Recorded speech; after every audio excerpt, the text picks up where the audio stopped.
Have you ever felt like you're always busy, but never truly productive? That's exactly how I felt before I discovered the power of deep work. Today, we're diving into Cal Newport's game-changing book, Deep Work. I'll share how it transformed my approach to work and life. Get ready for some eye-opening insights that might just change your productivity game forever. Let's start with what deep work actually means. It's the ability to focus without distraction on a cognitively demanding task. Sounds simple, right? But in our world of constant notifications, it's anything but easy. I used to think I was great at multitasking, always responding to emails while writing reports. But here's the truth. I was just doing a lot of shallow work. Deep work is different. It's about giving your full attention to important tasks. Newport argues that deep work is becoming increasingly rare and valuable in our economy. Think about it. When was the last time you spent hours fully focused on one task? For me, it was a struggle to even remember. That's when I realized I needed to make a change. The book outlines 4 rules for cultivating deep work. Rule number 1, work deeply. This means creating rituals and routines that support focused work. I started by setting aside 2 hours each morning for deep work. No phone, no email, just me and my most important task. It was tough at first, but the results were amazing. I finished projects faster and with better quality. Rule number 2, embrace boredom. This one surprised me. Newport says we need to get comfortable with being bored. Constantly reaching for our phones when we have a free moment weakens our ability to concentrate. I started leaving my phone in another room during meals and short breaks. It felt strange at first, but I soon noticed my ability to focus improving. Rule number 3, quit social media.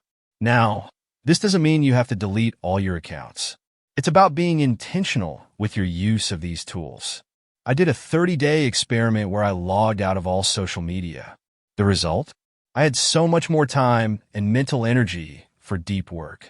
Rule number 4, drain the shallows. This means reducing or eliminating shallow work where possible. I started batching my emails to 2 time slots per day. I also learned to say no to non-essential meetings and commitments. Suddenly, I had large blocks of time for deep, meaningful work. Now let's talk about how to actually do deep work. Newport suggests different strategies, but the one that worked best for me was the rhythmic philosophy. I scheduled deep work sessions at the same time every day. It became a habit like brushing my teeth. Over time, it got easier to slip into that focused state. One of the most powerful ideas in the book is the concept of attention residue. Every time you switch tasks, a bit of your attention stays behind. I used to pride myself on being able to juggle multiple projects. But after reading Deep Work, I realized this was hurting my productivity. Now, I focus on one task at a time, and my work quality has improved dramatically. Newport also talks about the importance of downtime. This was a game changer for me. I used to feel guilty if I wasn't always working. But the book explains how downtime is crucial for recharging our ability to do deep work. I started taking real breaks and even picked up a hobby, painting. Surprisingly, this made me more productive when I was working. Another key insight is the idea of productive meditation.